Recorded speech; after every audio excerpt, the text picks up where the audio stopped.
No one quite knows where it got its name.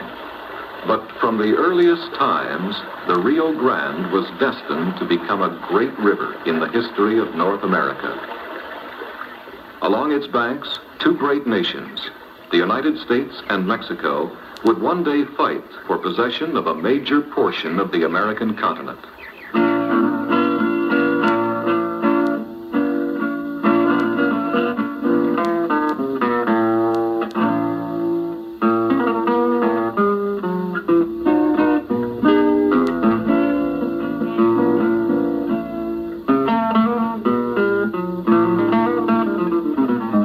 In 1821, the United States occupied the lands east of the Sabine River. The lands west of the Sabine belonged to Mexico. Between the Sabine and the Rio Grande rivers lay the wilderness of Texas. Mexico had just won her independence from Spain and was eager to develop this vast frontier.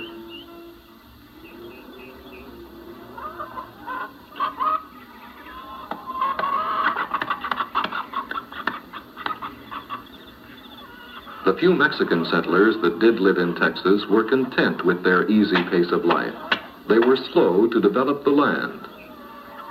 To stimulate settlement, the Mexican government opened Texas in 1821 to colonization by Americans.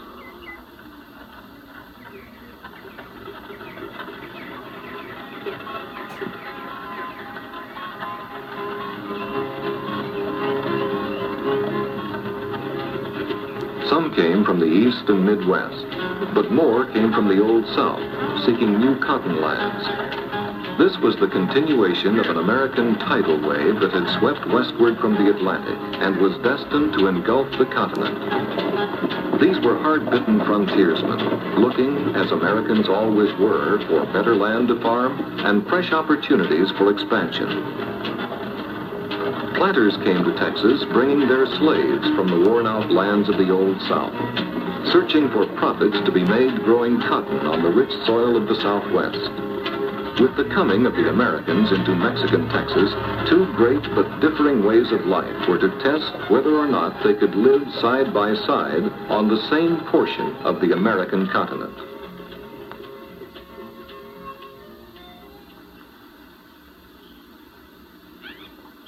Mexico offered land in Texas on generous terms. The Mexican government issued colony grants to men they called empresarios. One of these empresarios was a young Missourian named Stephen Austin. Now, gentlemen, in signing for your land, I must remind you that you are agreeing to certain conditions of the Mexican government here. First, that you must improve and cultivate the land. Now, the Mexican government wants to open up this frontier, and they will gladly waive your taxes in gratitude. Secondly, you are now Mexican citizens, and you must profess the Roman Catholic faith. I joined Lucifer himself first year in Texas. And you may just have to, Jeff. And finally, Mexican law forbids the practice of slavery. No, wait a minute. No slaves? Who'll mind the cotton then? How are we going to cultivate the dad-bird land without blacks? We have enough of that slave-loving talk in the States. They're our property, ain't they? There ain't nobody gonna tell me nothing. Por favor. Por favor, please, senores. Adjustments can be made. I promise you, in the name of the liberty and freedom we all cherish, my government will protect your rights. The Americans agreed to become Mexican citizens. But can a man's signature change what he really is? So Texas began to grow by the efforts of Austin's colonists and the settlers on other grants issued by the Mexican government.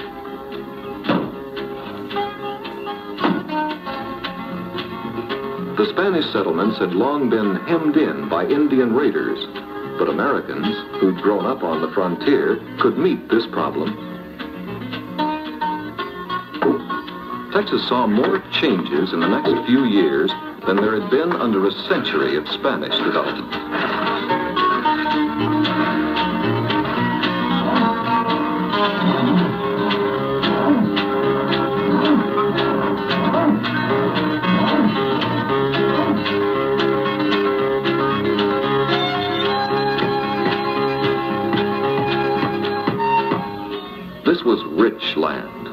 similar in soil and climate to the older Cotton Kingdom. Texas became an extension of the Old South. As in the South, slavery was more than a problem. It was an economic institution. Over the next decade, the wave of settlers became a flood. For the Americanos, writing a letter home meant to the United States, not to Mexico. Don't pay no heed to talk about the Mexicans interfering with slavery or religion and all. We never see a Mexican hereabouts. 1 year and next. And good riddance. We'll be needing the whole country just to take care of our own that's moving down. So it goes, Mr. Secretary. Seems like half the nation has caught Texas fever. By another year or two, Texas will be as American as the flag there. Except for one detail you overlooked. What's that? We gave up our claim to the Rio Grande at the time of the Louisiana Purchase. Then a new purchase might be in order. The United States are obviously destined to expand, and not just to the Rio Grande, but to the Pacific Ocean as well. In Mexico City, the receipt of Yankee offers to purchase Texas only reopened old sores. Well, here it is in writing. The United States has the impertinence to offer us $1 million for our Texas holdings. Los Americanos are never satisfied. Opening Texas to them was like inviting a bull into the parlor. These loyal American colonists of ours, their unrest could spread like prairie fire. But why are they so discontented? Have we not given them much encouragement? Rich lands? Special favors? Like relief from taxes. Closing our eyes while they practice slavery. Texas is setting a bad example for the other provinces and must be brought to rein at once. Tell me, mi general, do you think we can control this charging bull to the north? If we apply the lash in time. Then I suggest, mi general, that we find out what is happening up there and reevaluate our policy accordingly. I have just the man for the job, General Terán. I will send him to Texas immediately. Bueno. So, in 1827, General Manuel Mier y Terán rode north on what was called a goodwill mission. The signs of Yankee influence which he saw disturbed him. As one covers the distance to Nacogdoches, he will note that Mexican influence is proportionately diminished until it is almost nothing. The ratio of Mexicans to foreigners is 1 to 10. The colonists are of another people, more progressive and better informed than the Mexican inhabitants, but also more shrewd and unruly. Honorable and dishonorable alike.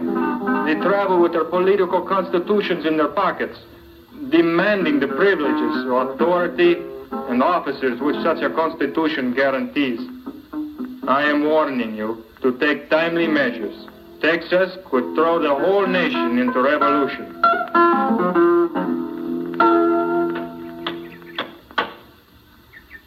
Terán's report on Texas resulted in Mexico's adoption of the laws of 1830, a harsh edict which closed the doors to Texas and withdrew many of the colonists' privileges. Come on, man, read out. What does it say?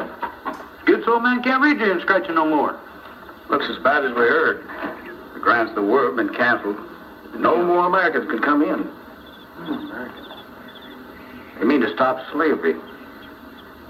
What about taxes enforced? Tax collectors are on their way. Troops to back them up. Maybe Austin can talk some sense, too. They'll wipe out everything that's been done. Mean to fight. The relations between Mexico and her Texas colony began to deteriorate. The Americans, who were used to governing themselves, chafed under the Spanish system of government by decree and regarded the arrival of Mexican troops as military occupation by a foreign power. The Mexican government regarded protests by the Texans as acts of treason. Meanwhile, to make matters worse, all of Mexico fell under the heel of a military tyrant, the dictator, Santa Anna. Unable to protest and unwilling to accept Santa Anna's tyranny, the Texans planned rebellion.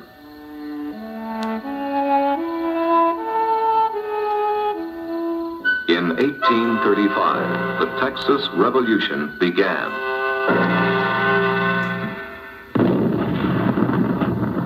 Texans scored early victories against Mexican garrisons.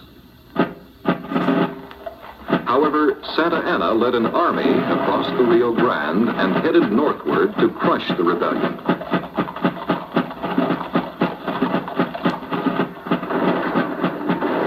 At the Alamo, San Patricio, Refugio, Victoria, Goliad, the Texans were defeated at every turn. Remnants of the Texan army were driven eastward in panic. Then, under the brilliant leadership of Sam Houston, the Texas forces rallied and trapped an overconfident Santa Anna. At San Jacinto, in 20 minutes of fierce fighting, Texas won her bid for independence. The new Republic of Texas was born.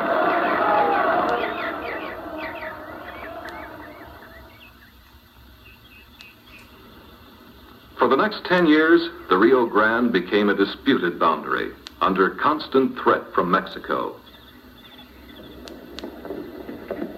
The weary victors of San Jacinto applied at once for admission to the United States. But the practice of slavery in Texas had aroused strong opposition in the North. For the next decade, political debate over the annexation of Texas would make headlines across America.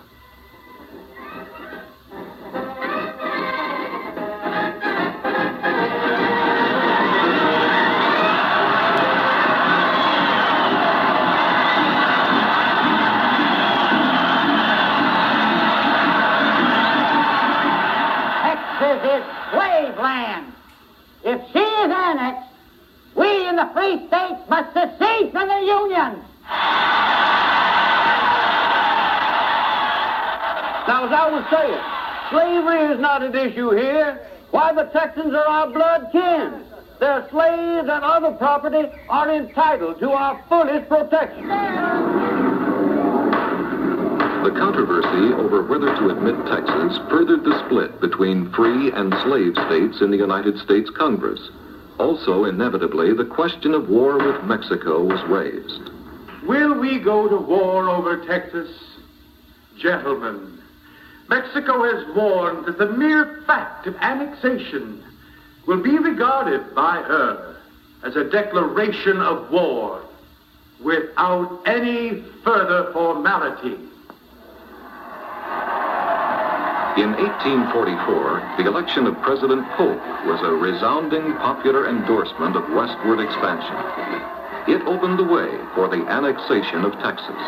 Say what you will, the United States has a manifest destiny to expand all the way to the Pacific Ocean.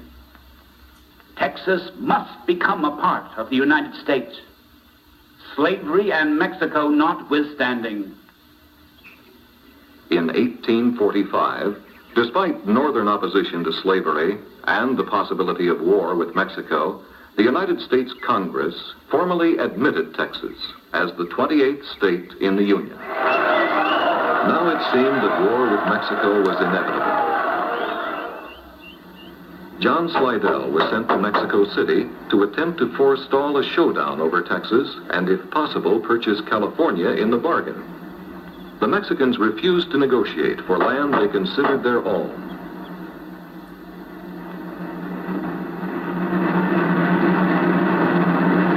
In 1846, United States troops occupied the disputed lands along the Rio Grande. Mexican troops took up the challenge of the American occupation of the Rio Grande. In April 1846, the Mexican War began. We blockaded Mexico's coasts and attacked her in the north. Kearny captured Santa Fe and marched west to support American settlers who'd raised our flag over the Mexican communities in California. And when victories in the north failed to discourage the Mexicans, we landed at Veracruz to aim a campaign at the heart of Mexico.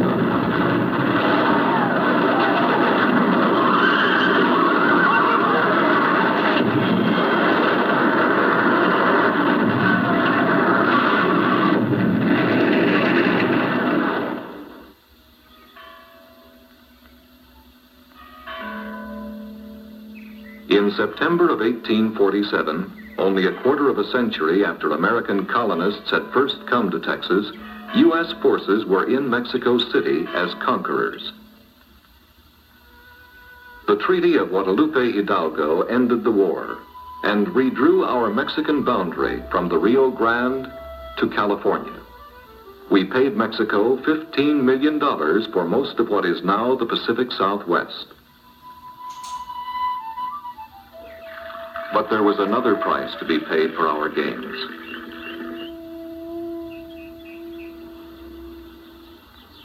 Howdy, son. Buenos dias, senor. Hey, you're a fine one. You're about the same age as my young'un. No comprendo. Candy? Dulces? Oye, ten cuidado. Ven para acá, te va a cortar las orejas. Ven, pronto. Ven para acá, te va a cortar las orejas. A heritage of ill feeling must now be counted as part of the cost of our war with Mexico. An ambitious young nation had attained its goal of thrusting westward to the Pacific. The United States stretched from sea to sea, but was hopelessly split through the middle. The conflict over slavery had only been aggravated by the annexation of Texas. It would spread now to the new territories of the West and finally to the battlefields of the Civil War.